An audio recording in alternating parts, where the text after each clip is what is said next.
Sa buong kasaysayan, may mga lider na hindi lang basta namuno, kundi naghari, mga diktador, mga taong itinuring na tila mga Diyos ng kanilang mga bansa. Naging simbolo sila ng kapangyarihan, pero naging mukha rin ng takot at karahasan. Ito ang mga pinaka-makapangyarihang diktador sa mundo at paano sila nawala sa kapangyarihan.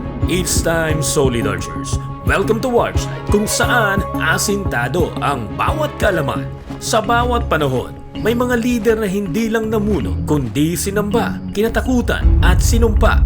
Gamit ang lakas ng militar, propaganda at takot, itinayo nila ang mga imperyong akala nila'y walang hanggan. Pero ang kasaysayan hindi natutulog at ang kapangyarihan laging may hangganan. Ito ang kwento ng mga diktador na minsang iniyuko ang mundo at kung paano sila tuluyang nawala sa pangyarihan. Adolf Hitler ng Germany. Si Adolf Hitler, pinuno ng Nazi Germany, responsable sa pagkamatay ng milyon-milyon sa Holocaust. Sa loob lang ng ilang taon, mula sa isang frustrated artist, naging Führer o leader siya ng isang bansang gutom sa pagbawi ng dangal matapos ang World War I. Pero ang sobrang ambisyon ay may kabayaran. Noong 1945, habang pinapalibutan na ng Allied Forces ang Berlin, si Hitler at ang kanyang kasintang si Eva Braun ay nagpakamatay sa isang bunker. Ang taong nagpasimula ng digmaan natapos sa isang malungkot na pagtatago. Benito Mussolini ng Italy. Si Mussolini ang orihinal na fascist dictator, matalik na kaalyado ni Hitler. Pero nang bumagsak ang Italy sa giyera, tinalikuran siya ng mga tao habang tumatakas kasama ang kanyang kabit. Nahuli siya ng mga rebeldeng Italyano. Noong 1945, binaril siya at ibinitin ng patiwarik sa plaza para makita ng buong bayan ang kanyang katapusan. Joseph Stalin ng Soviet Union. Si Stalin, leader ng USSR, isa sa pinakabrutal sa kasaysayan. Libo-libong inosente ang pinapatay niya sa Great Purge. Pinalibutan ang sarili ng takot at propaganda. Pero hindi baril o revolusyon ang nagpaali sa kanya. Noong 1953, namatay siya sa stroke. Pero matagal bago nakita ng Russia ang totoong laki ng pinsala ng kanyang pamumuno. Pol Pot ng Cambodia. Ang leader ng Khmer Rouge. Si Pol Pot ay may pananagutan sa genocide sa Cambodia kung saan tinatayang nasa 1.5 to 2 million ang namatay. Lahat ng marunong magbasa, may salamin o edukado, pinapatay. Pero sa bandang huli, tinalikuran siya ng sarili niyang grupo. Nagtagong parang hayop sa bundok at namatay sa sakit, hindi manilitis, pero tuluyang kinamuhian ng bayan. Mao Zedong ng China. Si Mao, leader ng Communist Revolution sa China. Bagamat bayani sa ilan, milyong buhay ang nawala sa ilalim ng Great Leap Forward at Cultural Revolution. Namatay siya sa katandaan noong 1976 pero hanggang ngayon hati pa rin ang opinyon ng China.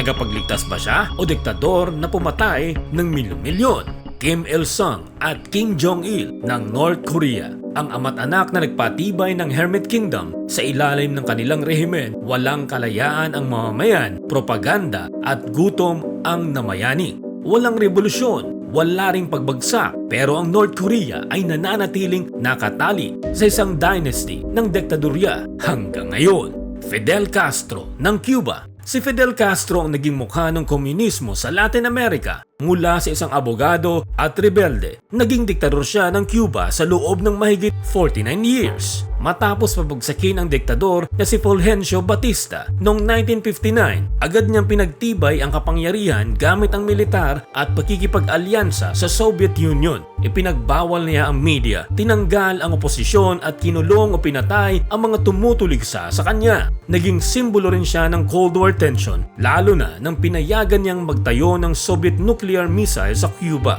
Ang naging sanhi ng Cuban Missile Crisis noong 1962. Pero habang tumatagal, humina ang kanyang kalusugan. Noong 2006, inoperahan siya at pansamantalang ibinigay ang kapangyarihan sa kapatid niyang si Raul Castro. Pagdating ng 2008, opisyal siyang nagretiro. Sa bandang huli, namuhay siya sa katahimikan, malayo sa entablado ng politika at namatay noong 2016. Isang diktador na pinaghalo ang revolusyon at paninikil, bayani sa ilan, berdugo naman para sa iba.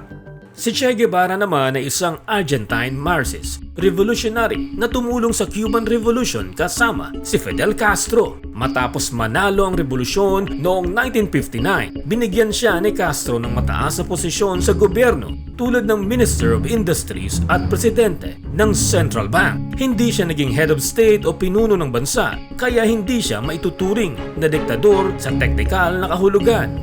Ngunit, may bahagi siya sa pagpapatupad ng brutal na policies tulad ng mass executions ng mga kontra-revolusyonaryo sa Cuba. Nanguna siya sa pagtatag ng labor camps para sa mga tumututol sa bagong pamahalaan at naging simbolo siya ng armed Marxist revolutions sa iba't ibang bahagi ng mundo. Ferdinand Marcos Sr. ng Pilipinas. Bumalik tayo sa Pilipinas. Si Marcos Sr. ipinakilala ang martial law para sa kaayusan pero naging daan ito ng korupsyon, pamamaslang at pagnanakaw ng yaman ng bayan. Pero noong 1986, sa pamamagitan ng people power, walang dahas pero may paninindigan, napalaya siya sa Malacanang. Namatay sa Hawaii, malayo sa pangyarihang kinapit-bisig niya ng 3 dekada. Saddam Hussein ng Iraq, brutal, makapangyarihan, may sariling palasyo para sa bawat araw ng linggo. Pero matapos ang US invasion noong 2003, nahulog ang kanyang gobyerno. Nahuli siyang nakatago sa lungga, nilitis at binitay noong 2006. Muammar Gaddafi ng Libya, namuno ng 42-year. Ginawang gold-plated ang kanyang mga sasakyan at tent. Pero nang sumiklab ang Arab Spring, nilabanan siya ng sarili niyang mga mamamayan. Hinuli siya habang tumatakas, pinalo, binugbog, pinatay habang kinukuna ng cellphone ang mga dating hari ng disyerto, tinapos ng galit ng masa. Nicolae Ceausescu ng Romania, komunistang diktador na sinamba na parang Diyos. Pero noong 1989, sa gitna ng protesta, kinudita siya ng sariling militar. Huli silang mag-asawa, nilitis sa loob ng ilang oras at binaril ng firing squad. Idi Amin ng Uganda, tinaguri ang Butcher of Uganda, pumatay ng hanggang 500,000 katao. Bumagsak, tumakas sa exile sa Saudi Arabia, namatay noong August 16, 2003. Robert Mugabe ng Zimbabwe, dating bayani ng independence, naging diktador sa kalaunan, bumagsak, pinatalsik sa military coup noong November 21, 2017. Augusto Pinochet ng Chile, pinamunuan ng military junta at libo-libo ang pinahirapan o pinatay. Bumagsak, natalo sa plebisito noong 1988, bumaba sa pwesto noong 1990. Hugo Chavez ng Venezuela. Si Hugo Chavez ay naging presidente ng Venezuela mula 1999 hanggang sa kanyang kamatayan noong 2013. Isa siyang military officer na naging kilala matapos patalsikin ang gobyernong iniiwasan ng mga mamamayan at siya'y nanalo sa halalan noong 1998. Naging simbolo siya ng populismo, anti-imperialismo at ng kaaway ng Amerika. Si Vladimir Lenin ay ang pangunahing leader ng Bolshevik Revolution sa Russia noong 1917. Siya ang unang pinuno ng Soviet Union, technically ng Russian Soviet Federative Socialist Republic mula 1917 hanggang 1924. Ideolohikal siyang tagasunod ni Karl Marx pero gumawa ng sariling interpretasyon na naging basehan ng Marxism at Leninism. Diktador ba siya? Oo, kung titingnan sa mga ginawa niya, nagpabagsak siya ng demokratikong gobyerno, provisional government gamit ang puwersa, ipinagbawal ang ibang partidong politikal, nagpatupad ng censorship, pinasara ang independent media, gumamit ng red terror, pag-aresto, pagpapahirap at pagpatay sa mga kaaway ng estado, nagsimula ng sistema ng gulag o labor camps, bagamat pinalawak ito sa ilalim ni Stalin. Pero may debate, hindi siya tumagal sa kapangyarihan ng kasing haba ni na Stalin, Mao o Hitler.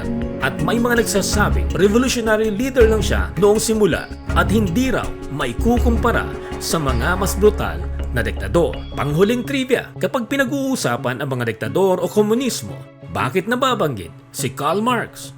Sino ba si Karl Marx? Si Karl Marx ay isang philosopher, economist at political theorist mula Germany. Siya nagsulat ng The Communist Manifesto kasama si Friedrich Engels noong 1848 at ng The Capital. Hindi siya namuno sa anumang bansa. Hindi rin siya naging politiko, general o leader ng isang estado. Pero bakit laging nababanggit si Karl Marx kapag usapang komunismo o diktadurya? Dahil siya ang ideolohikal na ama ng komunismo. Ang mga ideya niya ang naging inspirasyon ng mga diktador gaya ni Lenin at Stalin ng Soviet Union, Mao Zedong ng China, Pol Pot ng Cambodia at Fidel Castro ng Cuba. Ang problema, maraming diktador ang gumamit sa kanyang teorya para bigyang katwiran ang brutal na pamumuno. Sa kasaysayan, walang diktador ang tunay na nagtagumpay sa habang buhay na kapangyarihan. Maaaring abutin ng taon, dekada o henerasyon, pero sa dulo, ang mga pinunong namuno sa dahas ay lumuluhod din sa katotohanan. Lahat ng diktador ay may katapusan.